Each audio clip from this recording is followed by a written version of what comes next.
Salut à tous, bienvenue dans The Programmatic Society, un programme qui vous propose d'entendre chaque semaine la voix de ceux qui font le marché du programmatique en français dans le son, international dans le ton. Une émission soutenue par Orange Advertising, France Télévisions Publicité et Smile Wanted avec pour partenaires médias CB News, Redcard, partenaire opérationnel, le MBA spécialisé Digital Marketing and Business de l'EFAP. Ce contenu est accessible également en podcast sur les principales plateformes d'écoute. Cette semaine, notre thème est le suivant, le secteur du divertissement en programmatique, état des lieux. Toujours en quête d'une cible de jeunes consommateurs, le secteur du divertissement a depuis très longtemps été un des secteurs les plus matures en termes d'investissement dans la publicité digitale. Réseaux sociaux, mobiles, vidéo, le secteur du divertissement est présent sur tous les leviers de visibilité du digital.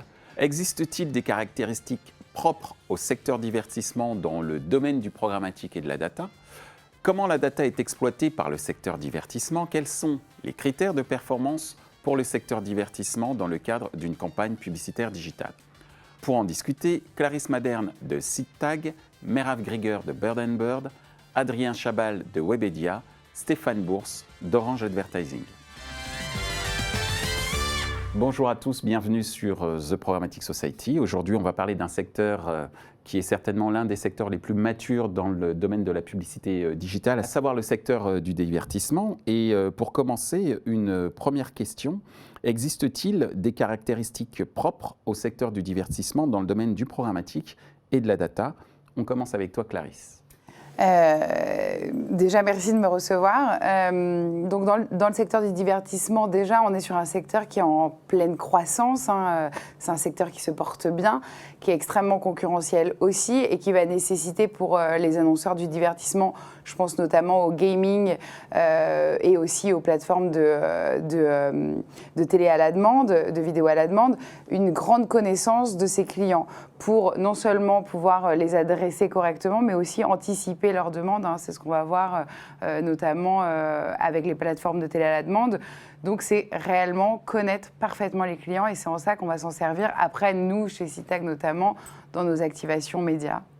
Merci Clarisse. Alors Adrien, tu représentes Webedia, un acteur important, un groupe important dans le domaine du divertissement. Quelles sont d'après toi les caractéristiques propres à ce secteur dans le domaine du programmatique et de la data? Bonjour à tous, merci de me recevoir Michel. Plaisir. Le secteur du divertissement, c'est un secteur qui est assez particulier quand même parce que c'est des cycles de vie qui peuvent être très courts sur le cinéma, sur le jeu vidéo. On a cette tendance à devoir créer une notoriété, une envie de voir presque de manière assez simultanée. Donc c'est des cycles qui sont plutôt durs à travailler dans l'absolu. Sur le programmatique, on a vu des acteurs très verticaux émerger comme Netflix depuis quelques temps, donc, qui en fait cessent l'intermédiation qu'il y a pu y avoir pendant très longtemps. Quand le marketeur n'est pas le vendeur, c'est assez complexe. Donc on est obligé d'avoir des datas soit in-house, soit de les trouver à travers des tiers pour les intégrer dans des stratégies programmatiques et data. Donc c'est vrai qu'il y a beaucoup d'évolutions qui se produisent en ce moment, comme le disait Clarisse, c'est qu'il y a ces acteurs un petit peu nouveaux qui débarquent et je pense les éditeurs de divertissement qui souhaitent se réapproprier le consumer de journée pour pouvoir les intégrer dans des scénarisations de data, tout simplement. Merci Adrien. Stéphane, tu représentes Orange. Beaucoup d'annonceurs dans le secteur du divertissement et en plus Orange est aussi un acteur en tant qu'annonceur et en tant qu'opérateur dans le domaine du divertissement. Donc dans le domaine du programmatique et de la data qui est l'activité dont tu t'occupes avec d'autres membres de l'équipe de la régie, quelles sont les caractéristiques qui sont propres à ce secteur ? Alors, tout d'abord, merci pour ton invitation aujourd'hui, Michel. Effectivement, il existe trois, à mon avis, volets de caractéristiques pour ce secteur. Tout d'abord, il s'agit d'un secteur qui va chercher à contextualiser un maximum la publicité et à la recherche d'un écrin. On va, pour un acteur du jeu vidéo ou de cinéma, on va aller chercher une verticale de contenu qui est en affinité avec la publicité qu'on a envie de diffuser. Ça, c'est une première chose. Deuxième chose, il y a une volonté vraiment d'être à la recherche de l'UX. On est sur généralement une typologie d'annonceurs. Excuse-moi. User experience. User experience. On est sur des typologies d'annonceurs qui vont rechercher généralement des inventaires premium, plutôt qualitatifs. Et donc, du coup, on sait que sur ce secteur, les annonceurs sont plutôt friands du format vidéo qui permet une belle exposition et de la visibilité. On va veiller en tant que support régie à ne pas empiler les formats, à ce que les formats puissent être skippables au bout de quelques secondes pour justement que la publicité puisse faire son chemin. Et enfin, il y a un troisième volet qui est à mon sens plutôt orienté data. Tous les contenus ne sont pas plutôt adapté, je dirais, à l'ensemble de la population française. Si on prend un jeu vidéo, par exemple, certains sont estampillés PEGI 18, et donc il va falloir, en tant que support derrière, pouvoir garantir une data fiable qui va permettre d'exposer la bonne cible au bon produit publicitaire, au bon produit, culturel du secteur. Merci Stéphane pour ces précisions. Alors Merab, tu es un peu la caution juridique en ces temps de RGPD, compatibilité, en tout cas souci de compatibilité de la part des acteurs de la publicité. Quelles sont d'après toi les caractéristiques propres d'un point de vue juridique au secteur divertissement lorsqu'ils investissent dans le domaine du programmatique et de la data ? Bon, d'abord, merci d'avoir pensé à moi en termes de caution. La tâche est particulièrement lourde. Je vais essayer de remplir cette mission. Je parlerai davantage d'enjeux. On a de vrais enjeux juridiques qui aujourd'hui sont parfaitement collés aux préoccupations du public. Vos users sont très préoccupés par notamment le respect de leurs données personnelles, la protection, mais aussi le bon usage. Et ce bon usage, il doit être non seulement conforme au droit, qu'aujourd'hui on n'ignore plus, quand on donne le fameux acronyme RGPD, tout le monde sait de quoi il s'agit, mais aussi aux attentes de ce public qui consomme des produits culturels, des produits de divertissement. Et donc on va se poser la question, jusqu'où on va ? Jusqu'où on peut analyser, profiler, cibler ce type de users et comment on les protège, comment on protège les données, comment on monétise ce type de données et bien sûr d'autres questions telles que la transparence qu'il y a aujourd'hui, notamment dans le secteur du divertissement où on va avoir un public très large qui n'est pas forcément au fait de tout le langage juridique, y compris les mineurs. Il va falloir être transparent tout en étant pédagogue. Merci d'avoir été pédagogue également en ce qui concerne cet aspect juridique, qui est en même temps un moyen de faire la transition avec la seconde question, puisque tu as évoqué la data.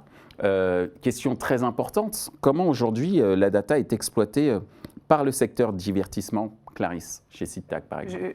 Justement, c'est ce qu'on disait auparavant, elle va être utilisée sur plusieurs phases. Ça va être évidemment la connaissance client, qui j'ai sur ma plateforme, qui sont mes gamers, qui sont-ils pour pouvoir les adresser correctement. En plus, on a affaire souvent à des cibles qui sont extrêmement éduquées en digital. Donc la notion des formats, de comment je leur adresse le message, aujourd'hui c'est un véritable enjeu pour nous. On sait que notamment chez les gamers, les adblockers sont extrêmement importants. Donc en effet, il va falloir être vigilant pour les marques pour pouvoir les adresser. Et en même temps, on voit une nouvelle utilisation de la data, c'est l'anticipation. Aujourd'hui, je vais proposer des contenus qui ont été quelque part demandés par les consommateurs eux-mêmes. Donc, on est clairement sur une utilisation parfaite de la data du début à la fin. Merci Clarisse. Tu as mis en avant en fait la maturité du secteur sur l'exploitation de la data. Tu confirmes, mon cher Adrien ? Je confirme. C'est vrai qu'il y a une caractéristique qui est assez fondamentale dans le secteur du divertissement, c'est le fait qu'on est sur un marketing de contenu. Et donc souvent, les objets publicitaires sont du contenu, donc beaucoup de la vidéo. Donc sur le sujet de la diffusion de ces contenus et pour faire leur marketing, on s'adresse beaucoup aux plateformes vidéo et à travers des formats publicitaires qui peuvent être très intégrés. Je pense à un format qu'on a lancé chez Webedia qui s'appelle le Pre-Roll Gold, qui en fait embarque de la donnée Allociné à l'extérieur de l'écosystème Allociné. Parce que la data, c'est aussi une forme de contexte quand on va aller toucher un consommateur à l'extérieur. Et là, on est moins sur des profils d'utilisateurs que sur une expérience qu'on a envie d'offrir aux internautes avec un format qualitatif qui respecte toutes les normes, qu'elles soient visibilité ou etc. Mais grosso modo, permettre de mettre des showtimes, des informations sur un film avec la fameuse note Allociné, par exemple, à l'intérieur d'un format publicitaire de type pré-roll et pouvoir le répandre sur les autres écosystèmes du digital, c'est quelque chose qui, je pense, est super utile d'un point de vue publicitaire. Merci Adrien. Chez Orange, Stéphane, comment la data elle est exploitée pour le secteur divertissement? Alors déjà, Michel, pour répondre à cette question, et parce que j'ai Merab à côté de moi qui est experte sur les données personnelles. Attends, elle va donner sa sentence juste après. Voilà, vous savez, je sais, ça vient. C'est pour ça que je vais commencer par dire que chez Orange, on fait extrêmement attention à la manière dont on récolte déjà le consentement utilisateur sur l'ensemble de nos médias, qu'ils soient web ou même TV. J'en parlerai d'ici quelques secondes. Ensuite, sur la partie donc, activation data, même au sein d'Orange Advertising, on va s'appuyer majoritairement sur une data first party qui est décomposée en 3 volets. On va avoir un premier volet qui est lié à toute la navigation que peut avoir notre audience au sein de notre écosystème orange.fr. Est-ce que l'abonné a consulté un contenu divertissement? Est-ce qu'il a consommé un contenu sportif en termes voilà, de médias? Ensuite, on va avoir un deuxième volet qui va plus s'appuyer sur la donnée connaissance client de l'opérateur Orange. On a quand même la chance d'être adossé à une grosse marque, à un gros groupe qui connaît extrêmement bien ses clients. Et aujourd'hui, on est en mesure de proposer au secteur du divertissement et à ses annonceurs des ciblages qui sont liés par exemple au bouquet TV possédé par nos abonnés. Est-ce qu'il est abonné à un bouquet sport? Est-ce qu'il est abonné à un bouquet cinéma? Et donc créer des clusters assez granulaires. Enfin, et pas des moindres, la grande nouveauté, je dirais, de cette année, c'est l'opt-in qu'on a pu réaliser ces derniers mois sur le Média TV. Béatrice était venue sur ce plateau, Béatrice Hôpitalier, directrice marketing d'Orange Advertising, était venue sur ce plateau pour exprimer un peu le virage sur la data réalisée par Orange Advertising cette année. On s'est attaché durant les derniers mois à optiner nos abonnés sur le Média TV, ce qui nous permet aujourd'hui de créer des clusters également dus à l'usage de ce média. Si un abonné consomme des émissions du type culinaire, du type voyage, du type sportif, c'est quelque chose qu'on va pouvoir réconcilier avec le web, puisqu'on est sur du logué sur le web, et donc le logué également est existant sur la TV, et derrière proposer de nouveaux clusters de ciblage sur le divertissement à nos annonceurs. Ce que j'observe, avant que tu répondes Merab, c'est que sur les 3 interventions que vous avez faites, la first party data est vraiment le cœur de l'alimentation, j'allais dire même de la crédibilité des différentes offres publicitaires. Et ça confirme un petit peu ce que l'on entend de la part des annonceurs qui viennent sur ce plateau, qui aujourd'hui ne jurent que par la first party data.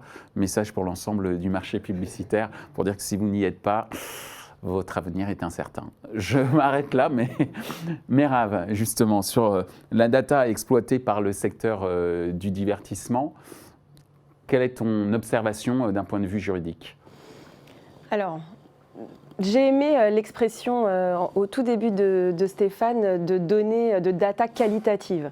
Et on voit bien, d'ailleurs les 3 personnes présentes aujourd'hui qui représentent chacune aussi des acteurs importants du divertissement digital, on voit bien que c'est une préoccupation pour ces acteurs-là que de collecter une donnée de manière conforme. Alors j'ai appris un nouveau mot, merci, ça entrera sûrement prochainement.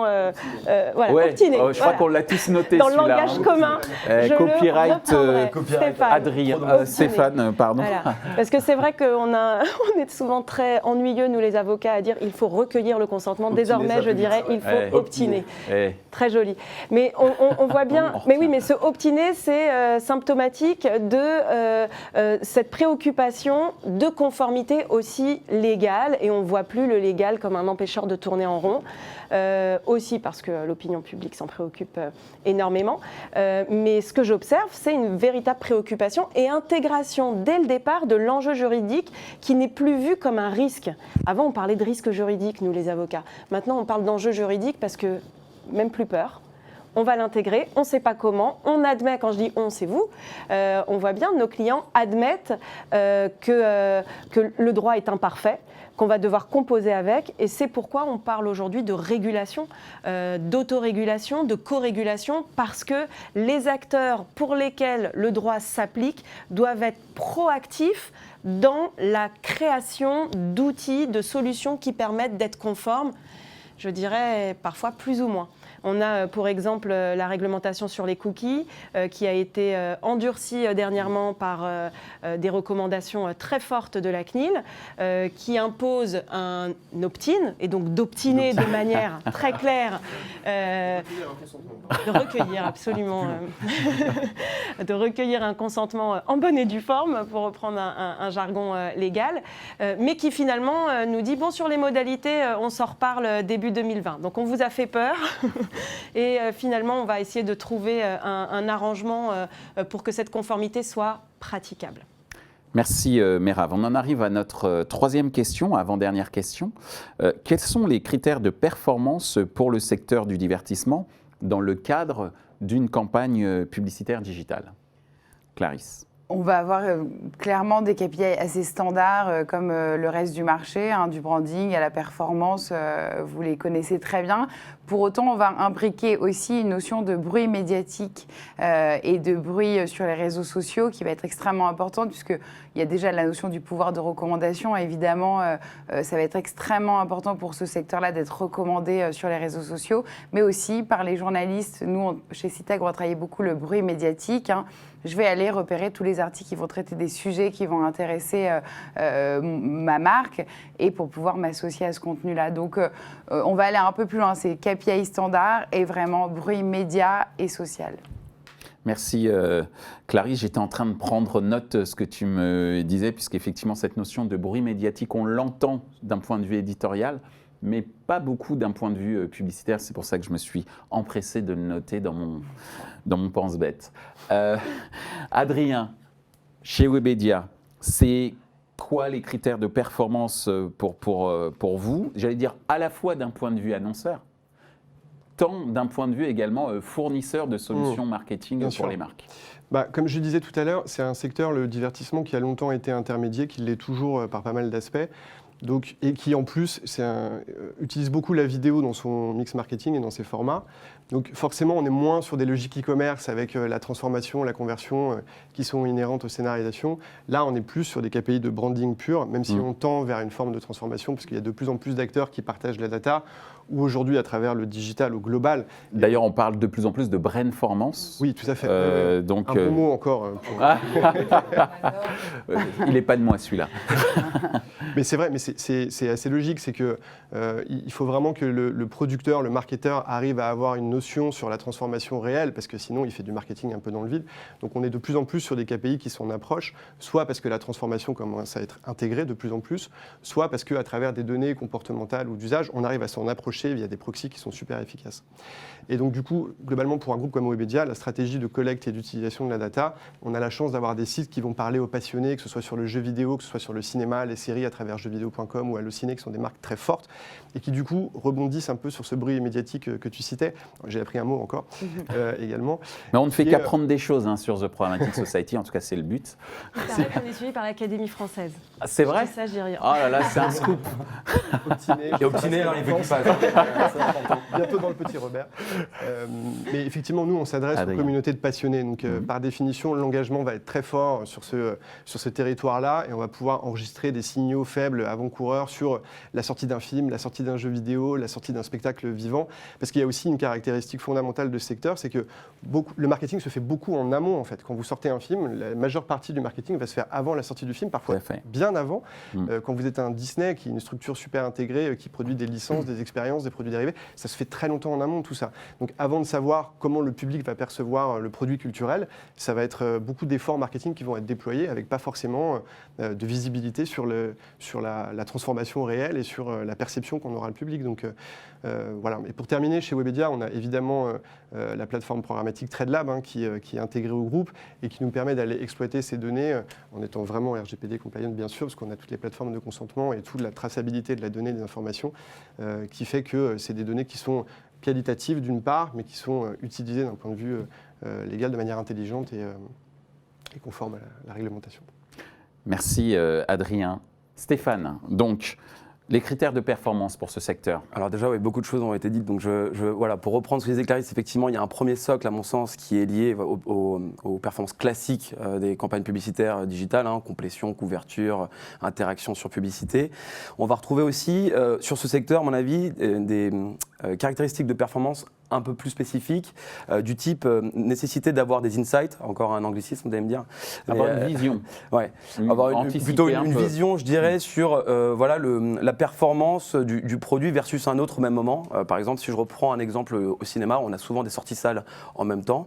Et donc, ce qui va être aussi intéressant, c'est de savoir si une campagne a amené un peu plus de mémorisation, un peu plus d'envie sur un film plutôt qu'un autre. Donc, pour ça, on va orchestrer des post-tests, notamment avec Médiamétrie sur des panels. Et je dirais que c'est un secteur qui devient de plus en plus mature également sur la conversion derrière.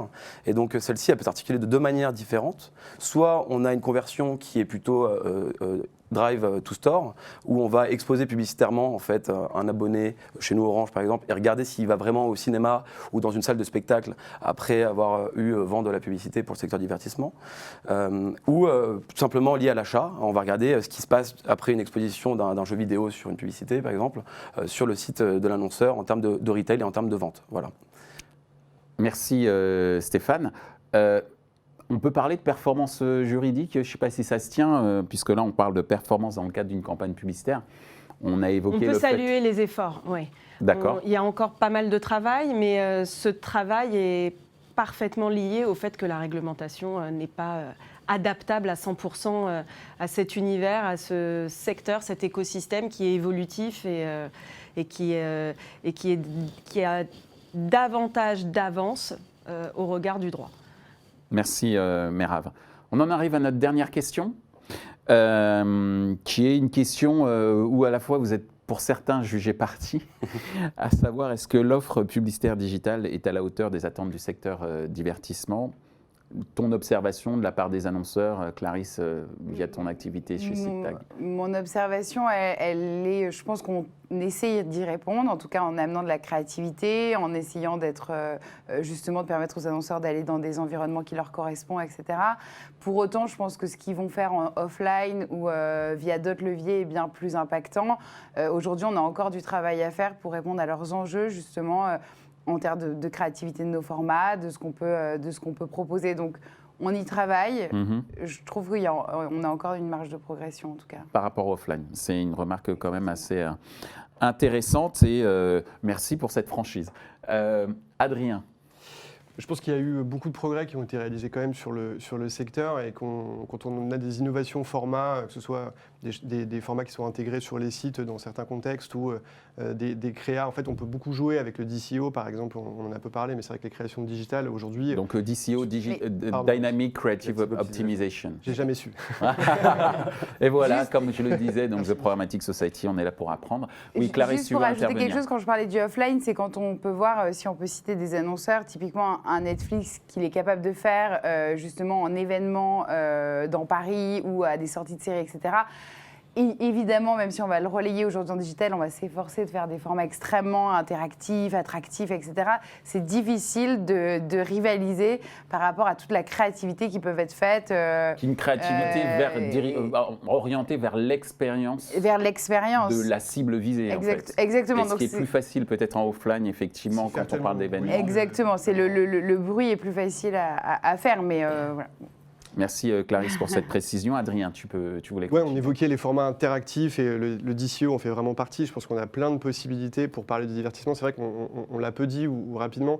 C'est un secteur qui a la chance de pouvoir intéresser le public et du coup à travers des créations publicitaires, des expériences, qu'elles soient offline ou online, on arrive à créer l'attention et donc de fait de pouvoir susciter l'envie d'acheter un produit culturel ou se déplacer dans une salle de cinéma, etc. Donc les formats, il y a beaucoup de choses à faire. C'est un terrain de jeu qui est formidable sur le digital pour créer des expériences au sens large. Merci Adrien. Stéphane. Alors, pour te répondre sur la première partie de la question, qui est vraiment de savoir si l'offre est assez large et si on peut mieux faire, je dirais que tout d'abord, d'un prisme marché, il y a encore trop d'acteurs, à mon sens, qui peuvent s'améliorer sur l'UX proposé aux annonceurs. Donc l'expérience utilisateur. Que tu as déjà prédéfini, effectivement. Oui, mais je répète. L'expérience user, exactement. Nous sommes en phase d'apprentissage. Tout à fait.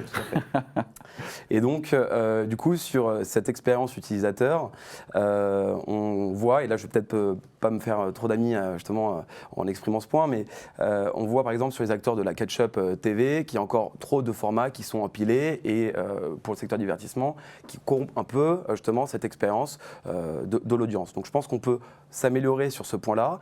Et je dirais que ce qui est intéressant, c'est de voir qu'il y a des initiatives sur le marché qui permettent justement d'améliorer ces points noirs, comme le label Digital Ad Trust. Juste un rappel, le Catch-up TV, c'est l'équivalent du replay pour les auditeurs qui n'auraient pas capté le point. Tout à fait. Voilà. Donc ça, c'est pour le prisme marché. Après, je dirais qu'on est effectivement sur une typologie d'annonceurs qui est très créative, comme le disait Clarisse. Et si on reprend également ton exemple de Netflix, qui est plutôt très bon, on s'aperçoit qu'ils ont besoin d'avoir des informations sur les créas qui fonctionnent le mieux sur leur publicité. Prenez par exemple votre compte Netflix. Lorsque vous arrivez sur la plateforme, vous avez différentes images qui tournent sans cesse sur les séries qu'on vous propose. Ben, c'est exactement la même chose sur la publicité digitale. Ils arrivent souvent avec beaucoup de créas à faire tourner sur les publicités et c'est à nous de les aider justement à trouver ce qui fonctionne le mieux. D'un prisme maintenant Orange, je dirais que le terrain de jeu est assez large. On est quand même sur 25 millions d'abonnés. On a des touchpoints qui sont à la fois TV, web et puis également expérientiels en boutique. Plus de 500 boutiques aujourd'hui composent donc notre parc. Et on peut proposer justement des activations de ce type. Nous, notre enjeu, ça va être plus davantage d'essayer de l'élargir, ce terrain de jeu, en se reposant sur des socles technologiques qui arrivent type la 5G et qui vont permettre sur le secteur du divertissement de proposer des choses un peu plus disruptives, notamment sur la réalité virtuelle ou la réalité augmentée. Donc, et on y réfléchit. Être proche peut-être d'une expérience dont on parlait tout à l'heure, tout à fait, existant dans l'offline. Tout à fait. Et justement, je pense que le programmatique a vraiment sa place parce qu'on a vraiment déjà des modèles dans les pays anglo-saxons. On voit qu'il y a une automatisation de l'achat au sein d'univers type virtuelle réalité. Voilà. Et puis également sur des nouveaux territoires comme la VOD, il y a des acteurs aux États-Unis qui sont lancés sur des modèles AVOD, c'est-à-dire la possibilité d'offrir un catalogue de films finalement qui est complètement gratuit pour l'abonné derrière, avec consultation de publicité au préalable. Et ça, c'est des choses également auxquelles on réfléchit sur Orange. Merci Stéphane. Une observation, Merav, justement, et tu termineras ce débat sur la hauteur. Est-ce que l'offre publicitaire est à la hauteur des attentes du secteur peut-être constater que tous ces efforts créatifs servent parfois également la conformité. On peut noter que Ubisoft, comme France Télévisions, ont su mettre leur créativité au service de la transparence à l'égard des users. Et c'est sur ces mots que se termine ce débat de The Programmatic Society. Merci d'avoir été transparent, justement, on va reprendre ce dernier mot-clé, transparent sur vos expériences, vos avis et vos recommandations pour que le secteur du divertissement continue de se développer sur le programmatique. Merci à vous. Merci. Merci Michel. Ainsi s'achève ce débat autour du secteur du divertissement en programmatique. Les points à retenir de nos échanges sont les suivants. 1.